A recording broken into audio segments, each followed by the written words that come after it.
జిల్లా కేంద్రంలోని శ్రీ చైతన్య స్కూల్లో విద్యార్థులను పైశాచికంగా చితకబాదిన స్కూల్ ఏజీఎం మధుసూదన్ రెడ్డి. ఇదేంటి అని ప్రశ్నిస్తే పాఠాలు చెప్పాల్సిన ఉపాధ్యాయులు రౌడీయిజం రాజకీయం చేస్తున్న వైనం. ప్రశ్నించిన విద్యార్థులను కాళ్ళు చేతులు కట్టేసి కొడుతూ టీసీ ఇస్తా అంటూ బెదిరింపులకు పాల్పడుతున్నారు. వీరి ఆగడాలు భరించలేక మీడియాను ఆశ్రయించిన విద్యార్థి తల్లిదండ్రులు. సిద్దిపేట జిల్లా కేంద్రంలోని శ్రీ చైతన్య స్కూల్లో విద్యార్థులను పైశాచికంగా చితకబాదిన school AGM Madhusudan Reddy, coordinator Rambabu, dean Naresh. ఆందోళనకు దిగిన తల్లిదండ్రులు మరియు విద్యార్థులు రోడ్డుపై ధర్నా చేస్తున్నారు. ఈ కార్యక్రమంలో విద్యార్థులు మాట్లాడుతూ Shri Chaitanya school AGM, coordinator dean విద్యార్థులను పైశాచికంగా చితకబాదారన్నారు. మీరు మీ తల్లిదండ్రులకు చెబితే స్కూల్ పైకప్పు నుండి తోసేసి పెట్రోల్ పోసి చంపేస్తారని బెదిరింపులకు పాల్పడుతున్నారని విద్యార్థులు వాపోయారు. గతంలో విద్యార్థిపై కడుపులో కాలుతో తన్ని చేతులతో పిడిగుద్దులు గుద్ది రాత్రింబవళ్లు ఇష్టం వచ్చినట్లు కొడుతున్నారని ఆవేదన వ్యక్తం చేశారు. మధ్యాహ్న భోజనం గాని హాస్టల్ ఫెసిలిటీస్ కొరకు అడిగితే చంపేస్తామని భయభ్రాంతులకు గురి చేస్తున్న వైనం. స్కూల్లో మరియు హాస్టల్లో నీళ్లు లేక, సరైన వసతులు లేక చర్మ వ్యాధులు, జ్వరం వస్తున్నాయని విద్యార్థులు వాపోయారు. ప్రశ్నిస్తే మార్కులు తక్కువగా వేస్తానని, 10వ తరగతిలో పాస్ కాకుండా చేస్తామని, అవసరమైతే టీసీ ఇచ్చి బయటకు గెంటేస్తామని అంటున్నారని భయభ్రాంతులకు గురి చేస్తున్నారని ఆవేదన వ్యక్తం చేశారు. వెంటనే ప్రభుత్వం స్పందించి తగు న్యాయం చేయాలని తల్లిదండ్రులు కోరుతున్నారు. విద్యార్థులు ఉపాధ్యాయులను ప్రశ్నిస్తే విద్యార్థులను పెట్రోల్ పోసి కాలపెడతా అని ఏజీఎం, కోఆర్డినేటర్, డీన్ ముగ్గురు కలిసి విద్యార్థులను బెదిరిస్తున్నారు. ఉపాధ్యాయులు పాఠాలు చెప్పకుండా రౌడీయిజం మరియు రాజకీయం చేస్తున్నారని పేర్కొన్నారు. వీరు ముగ్గురు ఇక్కడే ఉంటే మమ్మల్ని చంపిస్తారేమో అని భయాందోళనకు గురవుతున్నారు విద్యార్థులు. 50 మంది విద్యార్థులకు పైగా చేయి చేసుకున్నారని విద్యార్థులు పేర్కొన్నారు. ఒక విద్యార్థిని క్లాస్ రూమ్ లోకి తీసుకువెళ్లి ముక్కు మూసి కాళ్ళు చేతులు కట్టేసి మెడ పట్టుకొని పైకి లేపి కింద పడేయడం జరిగిందని ఆవేదన వ్యక్తం చేస్తూ తెలిపారు విద్యార్థినులు. వెంటనే వీరిపై చర్యలు తీసుకోవాలని కోరుతున్నారు తల్లిదండ్రులు.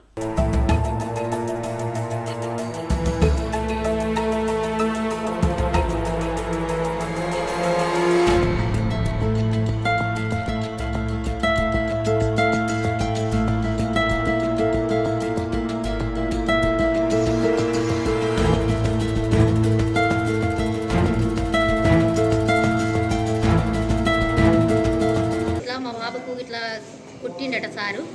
కొడితే మా ఇంటికి వచ్చి చెప్పిండు. ఇంటికి వచ్చి చెప్తే మేము ఎందుకు కొట్టిండంటే ఇట్లా నేను బోర్డు మీద రాయదానికి కూడా నేను రాయలేదన్నా కానీ నన్ను కొట్టిండు, వంగబెట్టి కొట్టిండు, చేతులు కూడా పెట్టి వంగబెట్టి కొట్టిండు, బొనకాయ పట్టిండు, ముక్కు పట్టి మీదికి రాబట్టిండు అని చెప్పిండు.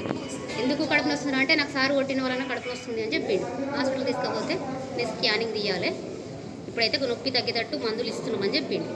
సరే సార్ రేపు పోయి అడుగుదాం మరి అని మేమన్నా. అంటే నువ్వు అడుగుడు కాదమ్మా, ఈయనకు కొంచెం ప్రాబ్లమే ఉంది, స్కానింగ్ మాత్రం తీయాలని చెప్పిండు. చెప్తే ఇక మరి పోయినాక అడుగుతామని అంటే సరే అడుగురి. ఎందుకని అట్లా చేసిండు? సార్ కొట్టే పద్ధతి కూడా కాదు అది.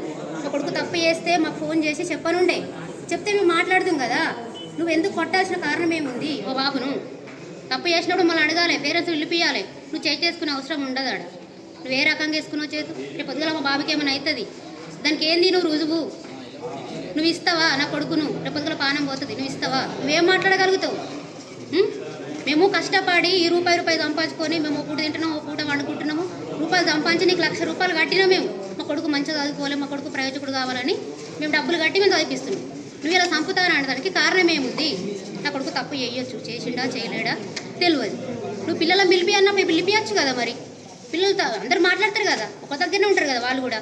మరి పిల్లలు పిలిపిమన్నప్పుడు పిలిపియాలి కదా. పిల్లలు పిలిపియలేడట, అట్లా ఎందుకు పిలిపియలేడు? మరి మా కొడుకు తప్పు చేసిండు కాబట్టి నువ్వు పిలిపియాలే కదా. నువ్వు కాలు ఎందుకు మొక్కించుకున్నావు? నీ కాలు మొక్కాల్సిన అవసరం ఏముంది?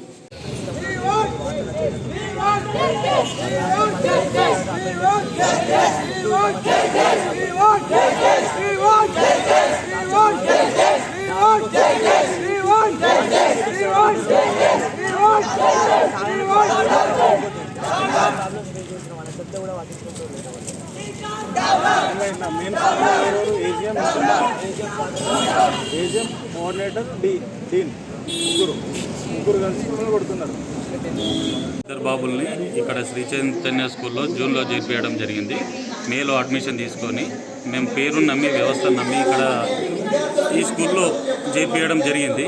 కానీ మేము ఎక్స్పెక్ట్ చేసి స్కూల్కు వచ్చి పిల్లల్ని ఫీజులు పే చేసి పంపించిన ఎక్స్పెక్ట్ చేసిన దానికి ఇక్కడ స్కూల్లో జరిగేదానికి ఏమాత్రం సంబంధం లేదు.